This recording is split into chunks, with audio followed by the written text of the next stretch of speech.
Би 1984 онд 10 дугаар төгсөөд 84 онд цэргийн аруунд тэгээд ард дээр минь 014 дугаар дивиз гэсэн тийм ингийн дивизийн 197 дугаар ангид алгаа тэнд холбооны 1 жилийн хөрсөж дээр яв цэргийн аруунд байдаг гэсэн. Тэрийг төгсөөд жил төгсөөд дараа нь тусгай цаглагчлуулах тусгай батлон гэж 072 дугаар ангид ахлах холбоочин гэдэг албан тушаалаас халдаж ирээд 88 онд Хөлийн зэрэгт орсон. Би тэр үед бол хөлийн зэрэгт ороход бол чанга байшмаа ингээд зэрэг салуудан утаа ирээд сагдагийн гисгийн төлөөлөл чинь тодорхойлол засагсаргийн сумын даргын тодорхойлол багийн даргын тодорхойлол гэдэг нэлээд янгасан даа тэгээд 88 оны 7 сард анхны тушаалал харцгаа усны радистер тамируудад тэнд Тамирчдын дараа уртхан бол би сагилын тусдах холбоочингаар нэг сар явсан. 7 сарын 2-нд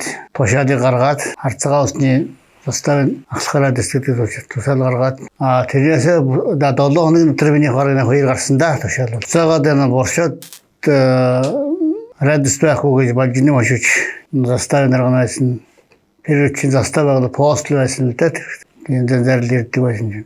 Даргаас нь тэгээд холбоочин гээд энэ шинэ нэрсэн залуу бие авмаар байна гэдэг кейс урандаа дараа. Миний тушаалыг өөрчлөөд боршоо дээр гаргасан юм гаргаж байгаа. Тэгээд энэ дээр жагсааны дараа холбоочин шалгагч гэсэн албан тушаалууд дээр байж байгаад холбоочингаа бол 2003 онд цэрэн чим даглагч холбоочин жагсааны дараа шалгагч болоод шалгагчийн би 4 жилээс 98 он хүртэл шалгагчиад 98 оноос хойш офицерыг өөрсөн сураад офицерыг өөрснөөс курс төгсөөд тэнцээ бас тушаал өөрчлөлт юм аа яач. Дөрөгийн заставын оролдогч гэсэн темад тушаал клинергээс аваад тэгээд энэ бөлгөө орондоо дээрсэн тушаал өөрчлөлт боршогийн бомтын Исхагийн оролдогч гэдэг албан тушаал дээрээд тэнд Исхагийн оролдогч АБС офицер хийсэндээ тэгээд 2002 онд хайрхны заставын хэсгэрүүлсэн офицераар тухайн томилогдоод тэнд ажиллаж байгаа төвтэй гарлаа. Тэрийн цагийн байдал хүндштэй тэргүүлээд хөлийн зөрчлөлүүд замбраагүй гардаг байлаа. Одоо хөрөвдөж Батцоор өднөрчээрээс тэгээд өдөр шөнөгүй явцгаадаг байлаа. Тэгээд хөрөвдөж сургуульд яваад өгдөг. Ардталт нь Батбаяр гэдэг дэслэгчээс Батбаяр дэслэгч тэр чинь яваад авхаад байна. За яваад амраад хийчихнээр буцаагаал зөрчил ардаа гэл малтд ороод ирнэ. Мөнч хэцүүч байсан тэр. Зөрчлийг бол хоног өндөг алдахгүй л гардаг байсан да тэр үед бол. Бид бол маш их юурхаа явдаг байсан. Мадын хулгай контрабанд тэр шалгагч байх үед чи нэг 94 онд да нэг тарууны арсныг илрүүлж ураагаад 500-аар нэг хураасан. 500-аар Болдбаатар тэр чи Болдбаатар тээврийн шийдэл хоног бич хөрдөж ялах манай гэж байсан. Тэр Болдбаатар руу тэр 500 арсны гаргасан. За би тэр гайдын байгууллагын нэг гайдын хайдтай нэг 3720 арс хураагдал. Тэгээд ерөнхийдөө бол тарууны арс бомтор машин нууц чардаг асуудал зогссон да. Машины яа гэсэнд бензиний машины яа гэсэнд тэр бол маш хэцүү. Тэр мэтгэдэг хэцүү. Yoogасаар нь юу ч харагдахгүй тэрнээс чи. Тэгээ бүр тонгоогоор очиж бензиний нагаарс аймаар шүү дээ.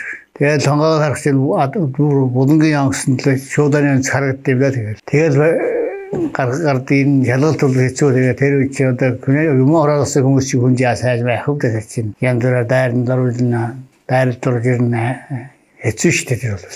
Хэцүү байсан. Одоо бол сайхан болсон байна гэхгүй.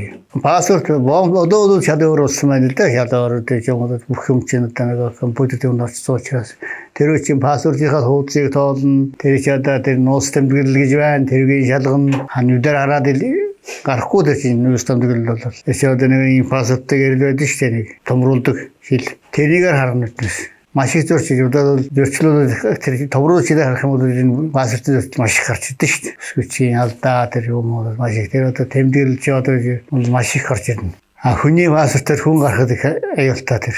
Паспортоо шалгаад харахад чинь тэр анзаарахгүй явдаг юм байдаг, анзаардаг юм байдаг. Хүний паспортоор орж байгаа баригч хүмүүс зөндөө байдаг шүү дээ. Манайхаас одоо Ахмад гэр чинь хамгийн анхлаад даваагээд ахлагч байдаг. Ахмад тэгээд ямсрынгээд өндөр ахлагч байдаг. Тэгээд дараа нь Ахмадуудаа тэгээд төвтэй гарлаа. Энэ дээр яг амаагач анхочж явахад бол даваах тэр жамсрангууд тэр жоношин ганууш иргээл ингээд бажингүй очиж. Ингээд ажиллаад аваад очиход тэгэл 3-4 хүн л штэ ярьж байгаа шалгандаа нэг нь авдаг тэр хэсэг хариуц гэдэг өгтөд дандаа нөгөө тэр үеийн тохиолдолтой байсан байхгүй юу? Орсын тохиолдолтой.